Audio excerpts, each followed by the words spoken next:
大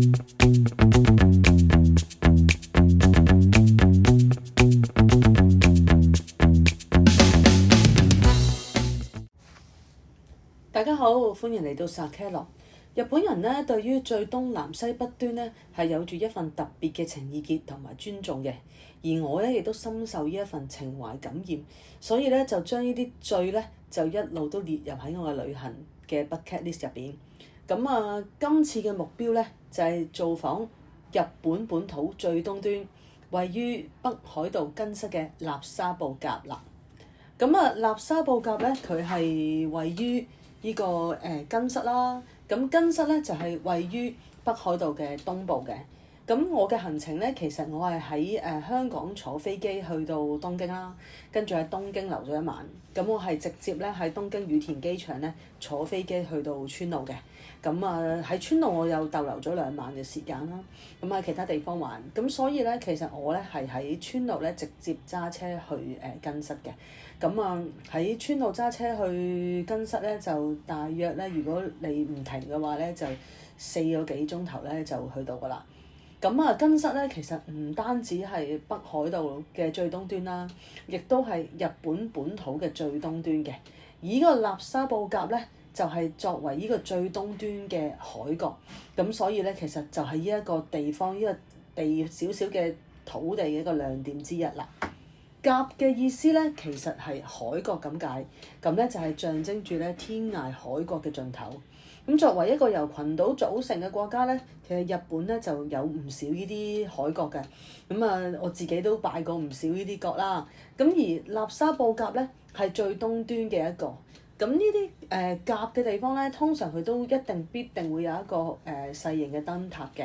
咁燈塔嘅作用咧，係作為喺夜晚啦，或者喺惡劣天氣情況之下咧，俾啲喺海航行嘅船隻咧作為導航嘅支持，咁啊保障航行嘅安全啦。咁而納沙布甲嘅燈塔咧，雖然係細啦，但係咧佢都係呢一片海域嘅其中一個守護者嚟嘅。咁其實咧我就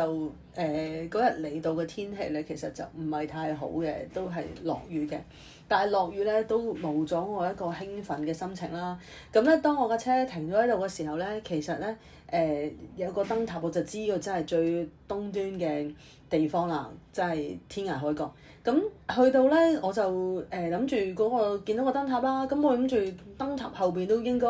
係一個即係普通角嘅位咧，因為我都去過都唔少呢啲咁嘅甲嘅位啦。咁但係咧呢個甲好得意喎，佢個燈塔後邊咧竟然係有間屋仔嘅喎。咁個屋仔咧其實佢原來攞嚟做咩嘅咧？原來咧佢係攞嚟咧去觀賞咧一啲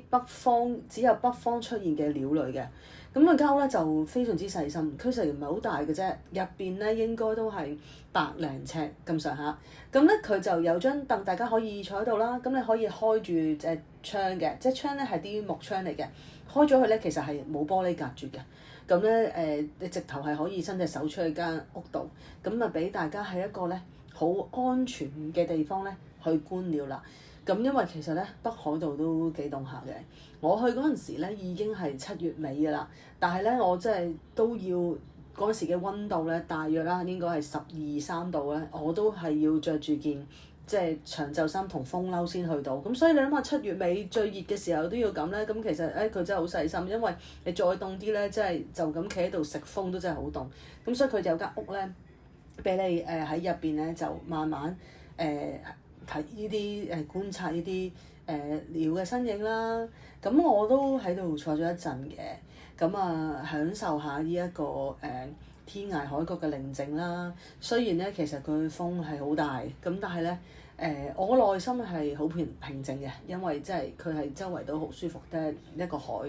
有啲雀仔飛過去，有鳥語嘅聲啦。即係雖然咧天氣真係唔係幾好啦，但係我又覺得即係天有不測之風雲啦，咁嚟到我都係好開心嘅。咁亦都好佩服日本人嘅細心設計，即係可以喺一個舒適環境入邊咧，佢冇破壞到呢個大自然嘅違和感，但係我哋又可以喺一個舒適環境去享受呢個大自然嘅氣氛啦。咁啊，其實最東端呢個位咧，周圍咧喺納沙布甲附近咧，你處處都可以見到咧同北方領土相關嘅紀念碑嘅。其實日本同俄羅斯咧，佢哋對於呢個北方四島嘅主權咧，其實就爭議咗好多年啦。咁而家都係爭議緊嘅。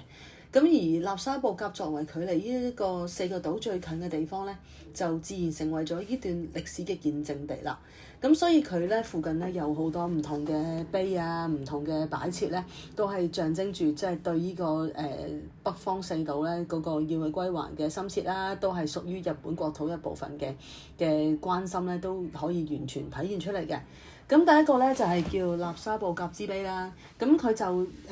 有個碑咧喺個果頭位入邊嘅，咁佢前邊咧就有啲地標咧就詳細咧就列明咗咧，其實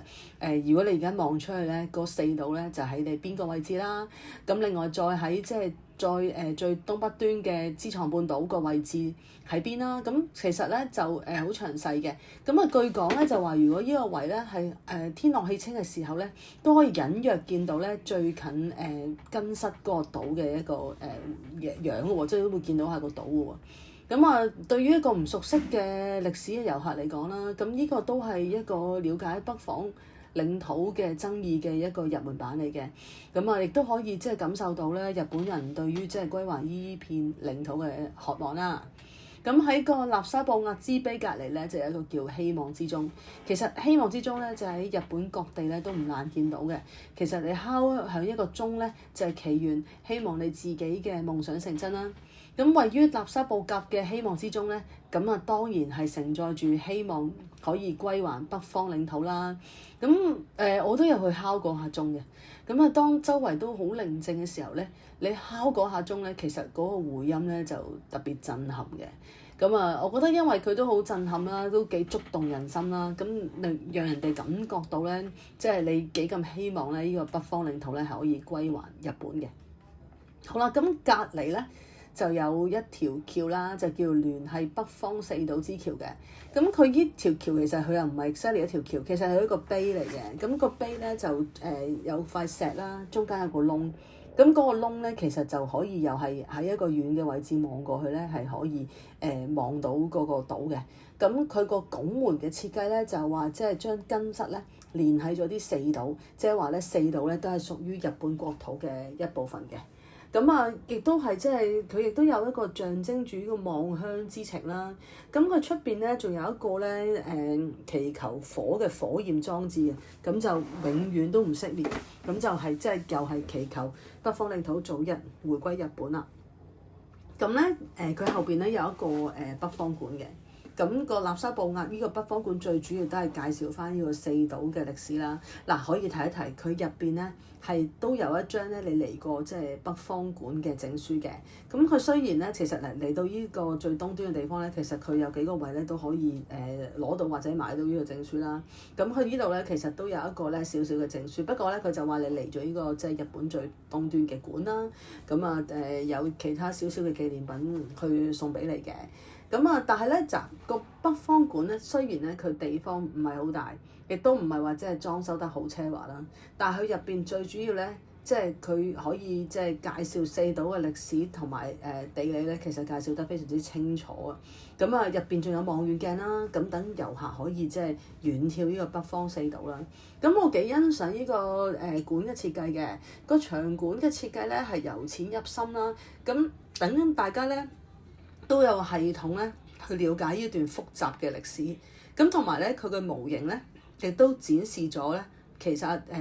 佢個島係個形狀係點啦，咁亦都有啲幾好嘅互動體驗。咁啊，作為我一個完全都唔係好清楚嘅歷史遊客咧，其實行完嗰個館咧你都有啲印象，我都知道其實佢係發生緊乜事嘅。咁其實北方四島咧之前咧係有日本人居住嘅，咁啊最後因為爭拗咧，呢啲日本人就被逼要離開家鄉啦，就搬到北海道或者日本其他嘅地方居住啦。咁啊據知咧，其實而家咧俄羅斯都容許呢一班居民咧可以翻到呢四個島咧去祭祖嘅。咁啊，我自己對呢段歷史只有好片面嘅認識啦，只係喺度諗，其實都係當權者一己嘅私欲嘅啫。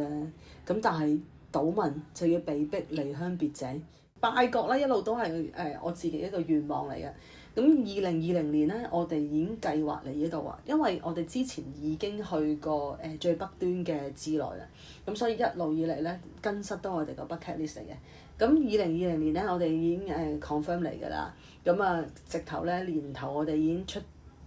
定去即係香港飛札幌嘅機票啦。咁但係2022年係因為疫情啦，我最初都好天真嘅，認為好似沙士咁幾個月就完㗎啦，7月可以照去。咁啊，最後機票都取消埋。咁啊，其實相隔4年啦，中間都有啲阻滯，我哋都嚟唔到啊。咁啊，係出發之前唔夠1個月，我哋覺得喂我哋都可以嚟到，咁所以相隔4年可以嚟到。咁啊但係雖然可能呢4年嚟個處境都變咗好多啦，但係我對於呢個天涯海角嘅嚮往咧，都從來未變過嘅。